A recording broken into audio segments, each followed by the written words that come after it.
So no one hates Star Wars more than Star Wars fans themselves. That seems to be what a lot of people say, and apparently it's true in the case of Robot Head, as he tends to dedicate his channel to making videos hating on Star Wars, and it seems he's made another one on the Book of Boba Fett, so I'm going to watch it and I'm going to give my thoughts on the main things that he has to say. Let's do this.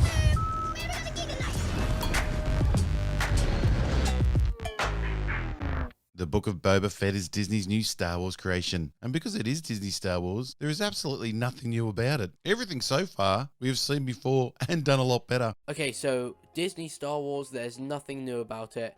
The biggest complaint with the Book of Boba Fett is how different the character of Boba Fett is. So surely that means they do things differently. You may not like what they do differently, but what you've said is just like not true, because people are not liking the Book of Boba Fett because it is in fact very, very different. It's actually hard to tell the difference between the last show and this one, except somehow this one looks worse and makes less sense. Okay, you can't tell the difference between the Book of Boba and the Mandalorian.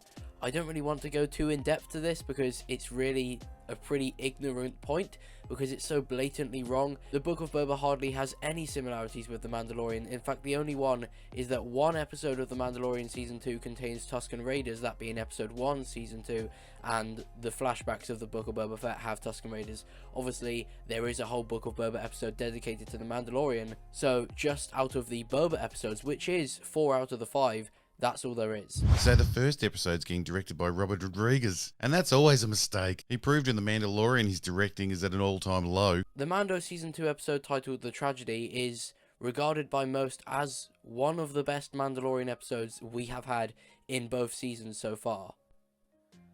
Fair enough if you disagree, but you're in the minority here. Nitpick has become the shorthand for any blind Disney-loving fan for, I know it's a problem, but I just don't care. And these nitpicks can be small things that just make you wonder, why didn't anyone correct that? To large, universe-breaking problems that take you out of the story with their stupidity. And as long as the blind Disney fan can call out nitpick, then it's all supposedly good in the House of Mouse space adventure. Okay, so on comes an expected huge ramble just about Disney Star Wars in general, specifically based on the background videos, the sequel trilogy, implying that there's a bunch of plot holes. So if you really want me to explain why those plot holes aren't plot holes, then I have a whole video up here dedicated to it, so if you want to check that out and then come back here, that would be fantastic. I answer the majority of the plot holes from the sequel trilogy. Boba's chilling in the tank and we get our first of many minutes of flashbacks. But these early ones are just to remind us that we are watching something made by people with zero imagination. Well, that makes zero sense. Flashbacks to Kamino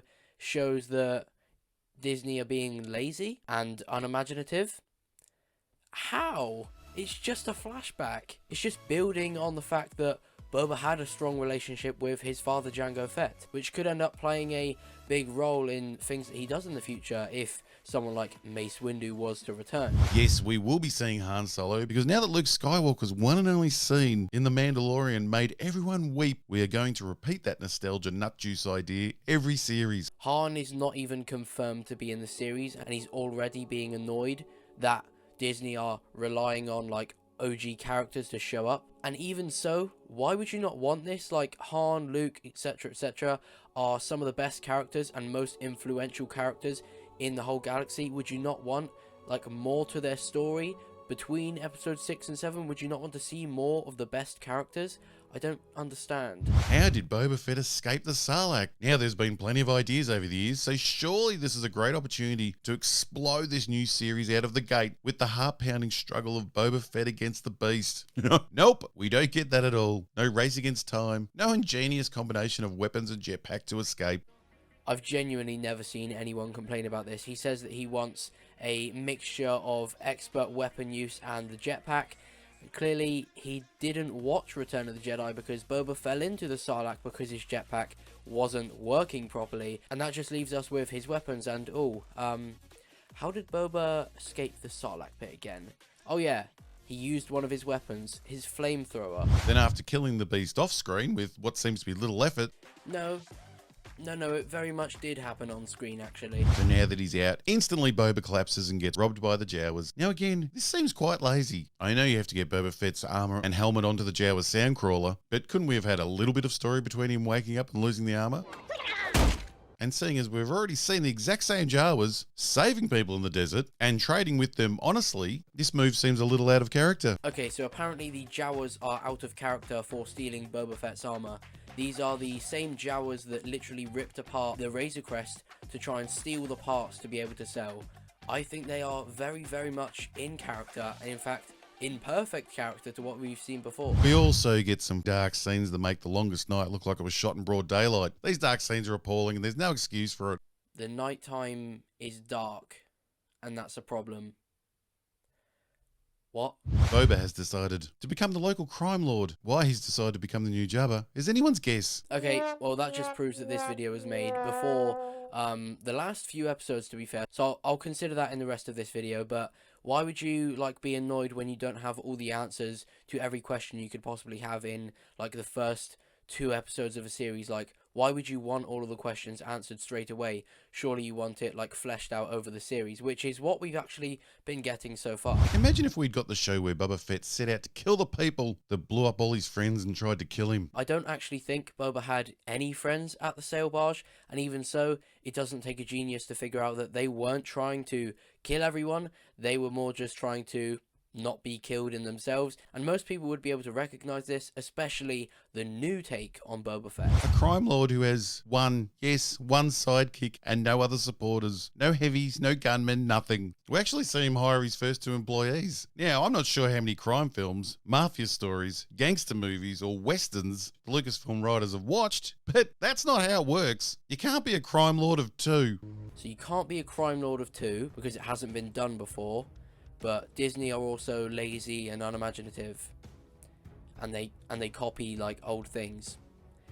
Right, that seems a bit contradicting because they are literally trying something new here. Boba Fett is instantly treated like the Godfather that has power over the entire city. So now apparently Boba has too much respect off of people. If anything, I think episode 1 was very much proving the opposite, with the Mayor's Majordomo walking into Boba's palace and disrespecting him to his face, and him getting literally attacked within the streets of Mos Espa doesn't really show much respect. Anyhow, this unarmed tentacle head talks to Boba like a complete smartass. And Boba doesn't kill him because, as he says, he works for the mayor. And seconds later, he literally speaks about how the Majordomo disrespects Boba. So, does Boba have too much respect? Not enough respect? What are you trying to say here, Robot? He doesn't do torture. I do not torture. Well, I mean, he used to. He used to freeze people in carbonite. Boba actually never did torture, and freezing in carbonite is also not torture. But either way, is a little bit of character development, so bad? Considering what you've said about Boba's forces being so small, it's actually been pretty smart for Boba not to torture the Gamorrean guards, because he does need people working for him. He hired them to work for him, and, well, they came in pretty useful. At this present moment, Boba's crime syndicate consists of 2 members. Another crime lord could come along with, say, 3 members and take over at any minute. So this is the crime lord and his whole gang. How are the other crime families that they don't just take him out? I hate to be the one to break it to you, but literally minutes in that episode later, they do try and take him out. We also get to enjoy the wonderful new tradition of the new characters explaining to the old original characters information the old characters should already know. They're used to seeing the huts paraded around the streets. Why is she telling him all about Jabba? Boba worked for Jabba for years. Oh no, a new character is speaking to an old character. Is that such a problem? I don't think she's showing that she knows more than him or anything like that. She's just offering him a new perspective, because when Jabba would be in the streets of Mos Espa, Boba would be by his side rather than with the people looking on. But obviously Fennec can't really relate to that, so she's offering a different perspective, the one that Boba actually doesn't know about because he's never experienced. They're used to seeing Jabba carried around. Jabba rarely left his chambers. Sorry, what? Within 3 minutes we get 2 completely contradicting lines. Yes, he rarely left his chambers, but when he did, he was paraded around. Pretty simple. Take my helmet. Oh, full of money, of course. Makes total sense, as does her handing him the keys to the business. No, actually, he wasn't handed the keys. He is literally the daimyo, so he is automatically in charge. That's how it works. Jabba ruled with fear. I intend to rule with respect. Rule with respect, not fear. So the people that just handed you their protection money did it out of respect.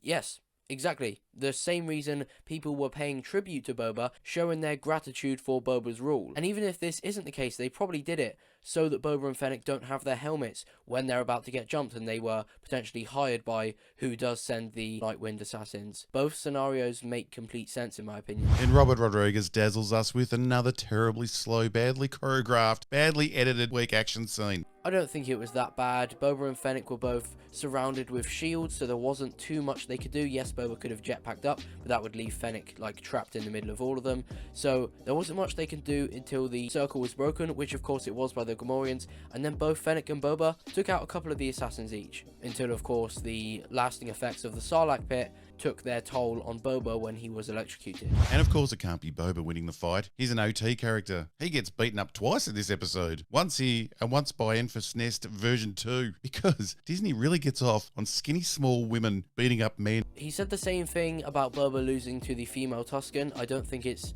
really that much of an issue, especially here. You know, Fennec may have outperformed him, but really not by much, because when the Gamorreans initially broke the circle, they were doing about equal against the assassins, which is pretty good from Boba considering he does have these lasting effects from the Sarlacc. And then obviously at the end, Fennec chases down the last two of the assassins when Boba is hurting and having to go back. But that just shows how strong the lasting effects of the Sarlacc is, why he has to keep going into Bacta. But when he was fully fit in that fight, he did pretty much as good as Fennec. Flashback. That finishes with a wonderful gravity-defying kick. The kick does make sense because if you watch it back, she does kick slightly upwards in the angle of her kick. And don't say it's because Boba is still recovering. We saw him getting his ass kicked by a small skinny woman in The Mandalorian.